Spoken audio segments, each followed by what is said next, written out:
Jujur, kami itu menyiapkan posternya itu 1 minggu doang. Jadi itu kayak benar-benar gelabakan banget. Di tengah-tengah waktu itu aku juga ada nge-handle suatu kepanitiaan, yaitu seminar nasional ya. Itu target aja misalnya. Misalnya Mita pengen nanti lulus kuliah IPK-nya 4. Ini harus diganti deh. Kayaknya kata-katanya terlalu menumpuk deh. Selama proses kakak ini, siapa sih yang paling mendukung kakak gitu? Pasti diri sendiri dulu. Salam Geofisikawan Indonesia, salam Geofisikawan Tanjung Pura. Halo semuanya, selamat datang di podcast HMG.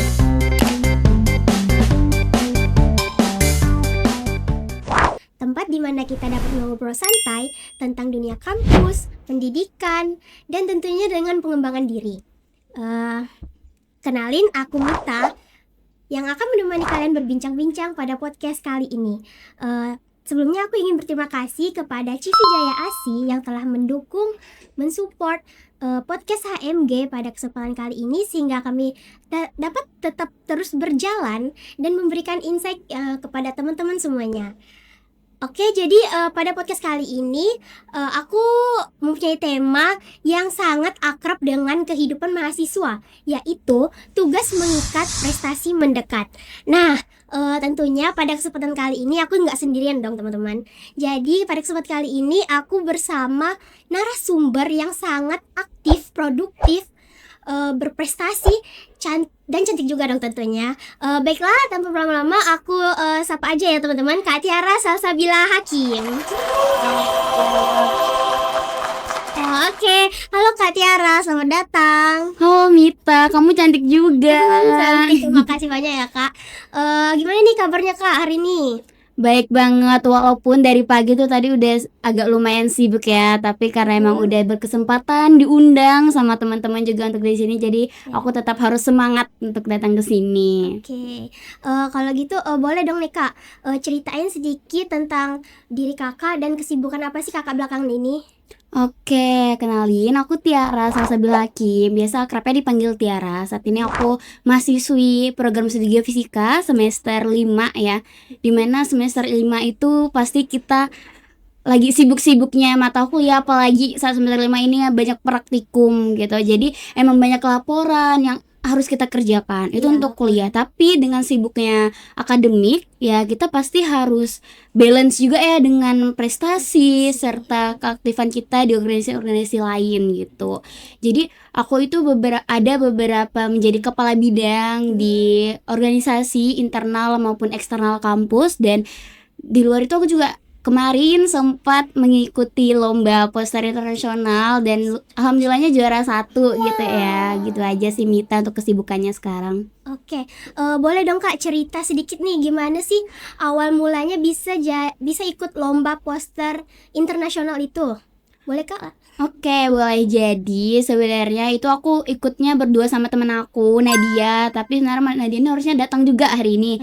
Tapi Nadia tuh nggak sempat karena ada kesibukan lain kan. Jadi aku aja mewakili. Nah, jadi kemarin itu kami ikut lomba poster nasional itu awal mulanya itu disuruh atau diajak sama dosen penguji kami. Bukan penguji sih, dosen pembimbing kami untuk di kajian kami gitu. Jadi kan kalau misalnya di geofisika itu kan ada beberapa kajian ya. Kebetulan aku sama Nadia ini kajiannya sama, yaitu CFD atau Computational Fluid Dynamics, dan itu adalah Pak Yoga. Nah, Pak Yoga pada lomba tersebut itu menjadi supervisor kami. Jadi memang supervisor. Jadi dia itu yang mengarahkan kami ikut lomba ini gitu. Jadi aku tahu sama Nadia itu taunya dari Pak Yoga sih gitu. Pak Yoga ya.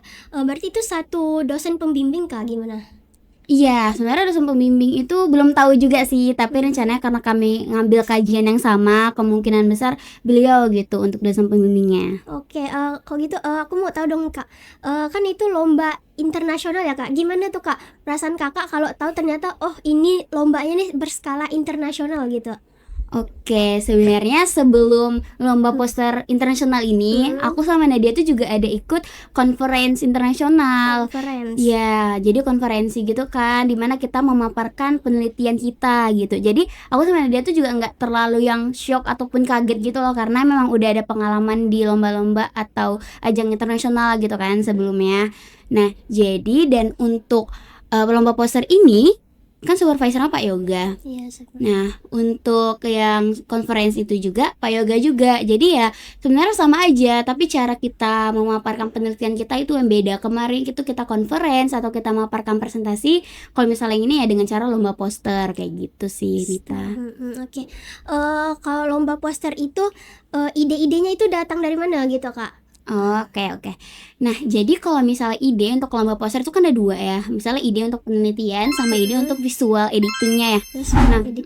kalau misalnya untuk ide untuk penelitiannya itu yang tadi aku bilang, aku sebelumnya sama Nadia itu juga ada ikut konferensi nasional, itu kami sama gitu, walaupun kami beda judul aku dengan Nadia, tapi kami itu sama-sama membahas mengenai OWC itu Oscillation Water Column. Nah, jadi itu istilahnya prinsipnya kayak kita menciptakan suatu energi terbarukan dengan memanfaatkan energi gelombang laut. Gelombang laut. Gitu, gelombang laut. Nah, kita kan tahu kan kalau misalnya energi fosil itu semakin lama semakin berkurang. Kita sebagai makhluk hidup yang menggunakan energi tersebut, kita tuh harus bertanggung jawab ya. Gimana cara kita tetap mempertahankan energi yang ada di dunia ini tetap ada gitu.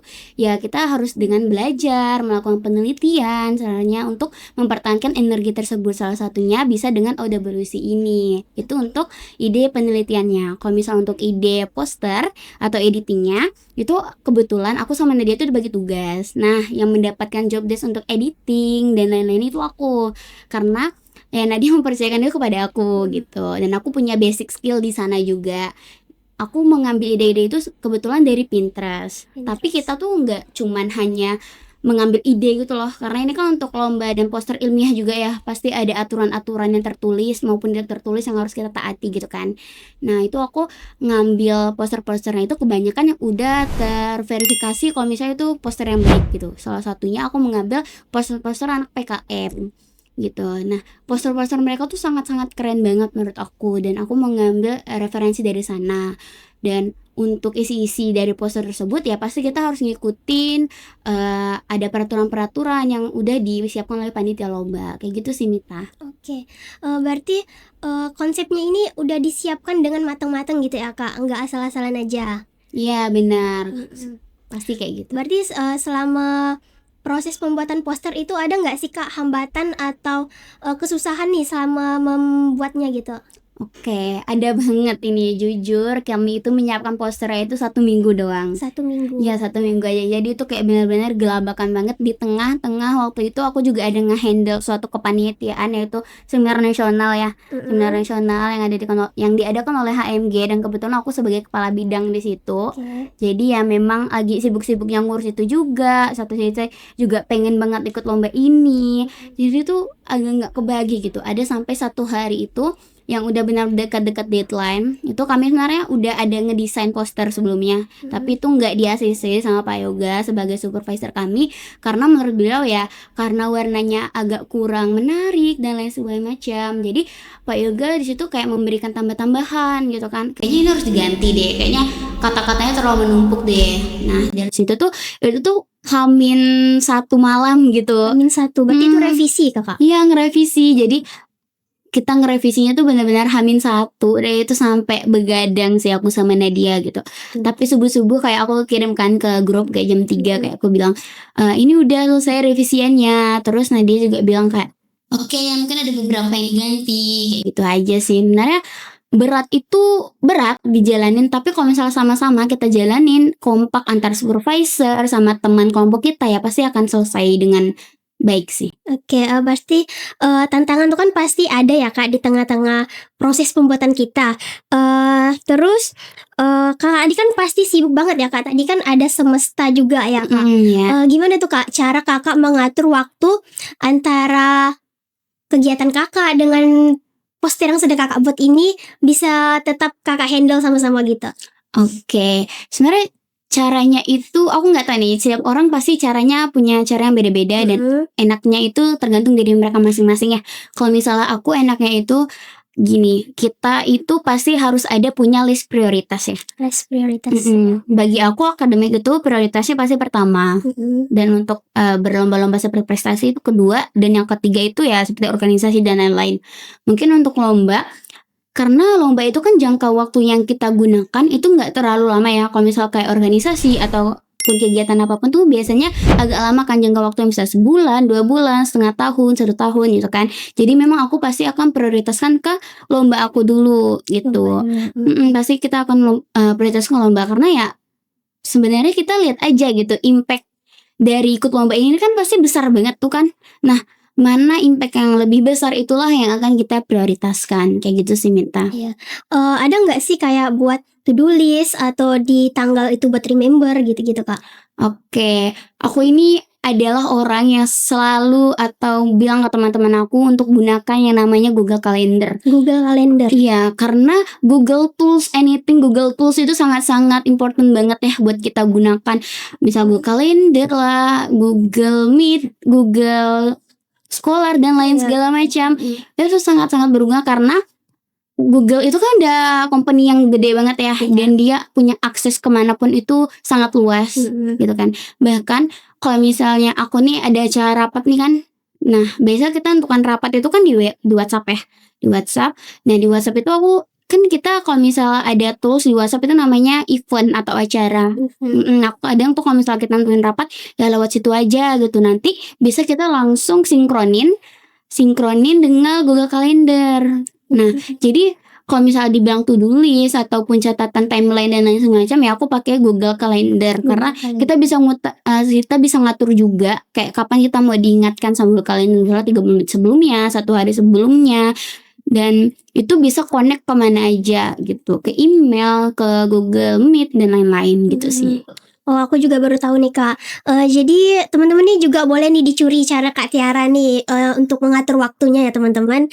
Oke, pernah nggak sih Kakak ngerasa burnout selama kegiatan Kakak ini yang banyak gitu?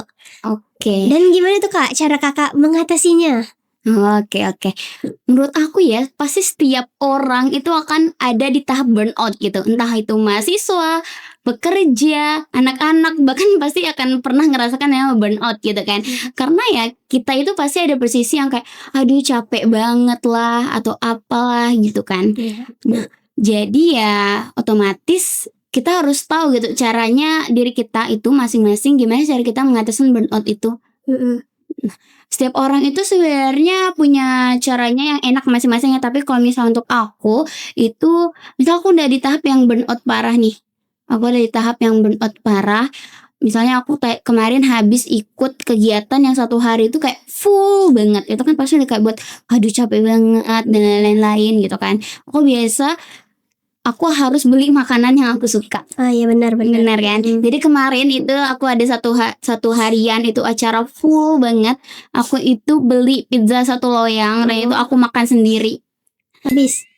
Dan itu kayak aku bilang ini aku senang sih karena kayak aku tetap bisa kayak menghargai diri aku sendiri gimana gitu. Dan aku punya tips sama kalian, kalau misalnya kalian memang udah di tahap yang capek banget sampai buat nangis, itu kayak berhenti aja gitu, berhenti aja. Aku pernah sampai di tahap kayak lagi ngerjain tugasan tengah malam, deadline-nya 1 jam lagi, kayak aku bilang aku capek, aku bisa ngerjainnya, tapi tuh dalam posisi aku udah burnout parah gitu kan. Kayak aku udah capek sekali, kayaknya nggak bisa deh ini, kalau misalnya dikerjain lanjut pun juga tugasnya bakalan jelek gitu kan hasilnya. Karena aku izin sama dosen aku, kayak aku bilang Pak mohon ya izin soalnya 1 hari ya terus terang aja gitu kan. Dosen kita pasti pengertian, dan dosen aku tuh langsung ngasih waktu 1 jam gitu loh untuk memperpanjang deadline-nya. Dan aku benar-benar kayak 1 jam itu aku istirahat, aku tidur dulu, scroll TikTok, ya baru aku ngerjain dan hasilnya ya memuaskan gitu sih. Mungkin ya terus terang aja sama diri kalian dan hargai waktu diri kalian, itu aja sih Mita. Oke, jadi burnout itu pasti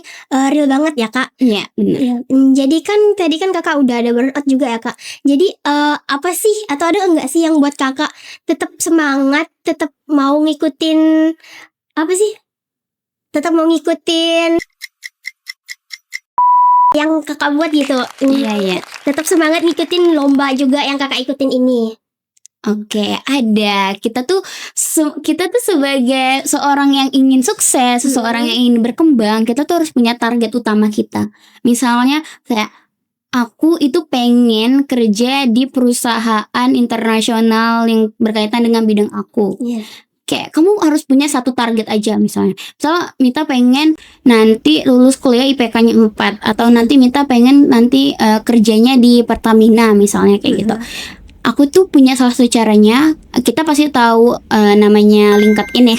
Nah di situ aku misalnya punya target, aku pengen kerja di Pertamina bagian asset development. Terus aku cari di sana di LinkedIn kayak orang yang kerja di Pertamina bagian asset development. Aku lihat pengalaman kerja apa yang ada dia miliki, skill apa yang harus dia kuasai, atau kegiatan apa yang pernah dia ikuti. Aku lihat dari situ gitu. Kalau misalnya dia pernah ikut kegiatan misalnya seminar nasional ini, kayak aku cari gitu langsung IG-nya seminar nasional ini. Ternyata dia buka nih ada seminar nasional tapi bulan depan. Jadi aku daftar. Kayak kita itu ikuti jejak orang yang ingin kita seperti dia gitu. Jadi kita memang harus punya target utama dulu. Kita ingin menjadi seperti apa, akan menjadi apa kita ke depannya, supaya ya untuk mengikuti atau menggapai impian itu tuh kita udah tahu gitu harus ngikutin jejak siapa. Yang paling mudah tuh misalnya gini, kita itu misalnya pasti punya cutting yang sangat-sangat keren ya di mata kita. Misalnya dia lulus kayak tepat waktu. Nah aku tuh sering banget misalnya kayak ada cutting aku yang lulus 3,5 tahun doang dan langsung dapat beasiswa LPDP di ITB. Nah jadi aku sering nanya-nanya aku dia, gimana sih kak tipsnya dapat kayak gitu, apa yang harus dipelajari, apa yang harus dikuasai, dan ngambil matkulnya itu apa-apa aja kayak gitu. Itu sih salah satu contoh kecilnya kayak gitu Mita. Berarti miliki akun LinkedIn tuh udah perlu ya kak dari sekarang? Perlu banget. Aku punya akun LinkedIn tuh dari SMP. Oh dari SMP? Dari SMP, tapi isinya masih kayak tentang OSIS SMP aja. Kayak aku waktu SMP kan ikut OSIS juga kan, jadi cuman itu aja isinya gitu. Oke. Selama proses kakak ini siapa sih yang paling mendukung kakak gitu? Oke, yang paling dukung tuh pasti diri sendiri dulu, abis itu sama kawan-kawan, keluarga gitu kan. Benar keluarga aku sih, aku tuh sangat senang bisa berada di lingkungan keluarga aku yang sangat-sangat support aku apapun. Misal aku mencapai kayak kemarin ya, lomba poster itu. Lomba poster itu tuh ada yang namanya lomba juara favorit kan ya.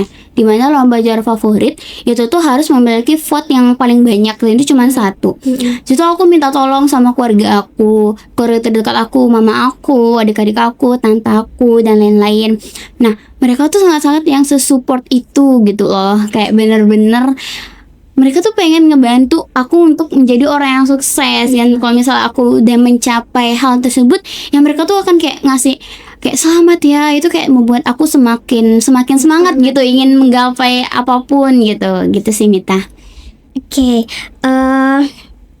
Ada nggak nih pesan dari kakak untuk teman-teman yang mungkin ingin juga berproses tapi mereka itu masih malu untuk berbicara, introvert lah itu gitu intinya? Oke. Nah kalau misalnya orang yang masih malu untuk melakukan sesuatu, itu kemungkinan besar mereka itu mikirnya yang jelek-jeleknya dulu. Iya. Aku itu pernah dapat kata-kata dari dosen aku Pak Yoga. Dia itu selalu bilang gini, kita itu jangan mikirkan apa yang terjadi pada saat itu, tapi mikirkan apa yang akan terjadi setelah itu. Setelah ini misalnya kayak kita sebenarnya kita mau ikut lomba yang berkaitan dengan presentasi gitu kan. Nah terus kalau misalnya kalian ini, kalau misalnya ikut yang lain-lain, itu pasti pengen ikut lomba gitu kan. Nah itu pasti kayak kemikir kayak aduh nanti pasti aku pas ikut lomba aku gagal nih, aku capek nih, pas presentasi pasti aku grogi nih. Coba kalian mikirnya itu kayak ke depannya gitu. Kalau misalnya aku ikut lomba ini, kalau misalnya aku menang, ya apa yang akan aku dapatkan tuh pasti impactnya gede banget gitu, untuk di CV, untuk yang lain dan segala macam. Itu saya pikirkan yang depannya. Jadi kata Pak Yoga itu guys, ini kalian harus ingat ya, jangan pernah pikirkan apa pada saat itu yang terjadi, tapi pikirkanlah setelah itu apa yang akan terjadi. Oke. Berarti kita tuh jalanin aja dulu gitu. Tapi kalau hasilnya tuh belakangan lah gitu ya kak. Oke. Mungkin dari Kak Tiara sendiri ada rencana next projectnya nggak gitu untuk selanjutnya? Oke, pasti karena udah semester 5 ya, next projectnya pasti yang utama itu magang. Ya aku lagi cari tempat-tempat magang yang menurut aku sangat-sangat baik dan sangat-sangat akan aku syukuri kalau misalnya aku bisa magang di situ. Aku lagi nyari-nyari tempat magang yang bagus. Terus Aku kemarin baru banget keterima jadi Duta Minerba Insight 2025. Jadi nanti aku tanggal 1 itu akan dikumpulin ke Jakarta dulu, terus nanti tanggal 2 sampai tanggal 6 itu akan ke lokasi pertambangannya. Itu di Antam, di Tayan. Jadi kayak seru banget, walaupun pada saat itu kayak lagi musim ujiannya. Jadi tuh aku bakalan memajukan semua ujian aku itu ke minggu-minggu depan gitu. Gitu sih, Mita. Oke, mungkin dari Kak Tiara ada closing statement-nya untuk para pendengar podcast HMG kali ini. Oke, ada ya. Aku cuma mau closing statement. Kalau misalnya jangan pernah takut untuk merasa gagal, karena kalian dari gagal itu kalian akan menjadi salah satu orang yang pernah mencoba gagal. Dari gagal kalian akan tahu bagaimana rasanya menang. Oke, makasih banget nih Kak Tiara. Terima kasih banyak kepada Kak Tiara karena sudah meluangkan waktu bercerita dan inspirasinya hari ini. Semoga apa yang telah Kak Tiara berikan hari ini bisa menjadi energi baru nih buat teman-teman yang sedang berjuang mencari jalannya masing-masing. Dan untuk teman-teman penonton, tetap semangat ya teman-teman. Ingat bahwa perjuangan yang kalian jalani sekarang mungkin itu adalah jalan menuju kesuksesan di kemudian hari. Oke, akhir kata, salam Geofisikawan Indonesia, salam Geofisikawan Tanjung Pura.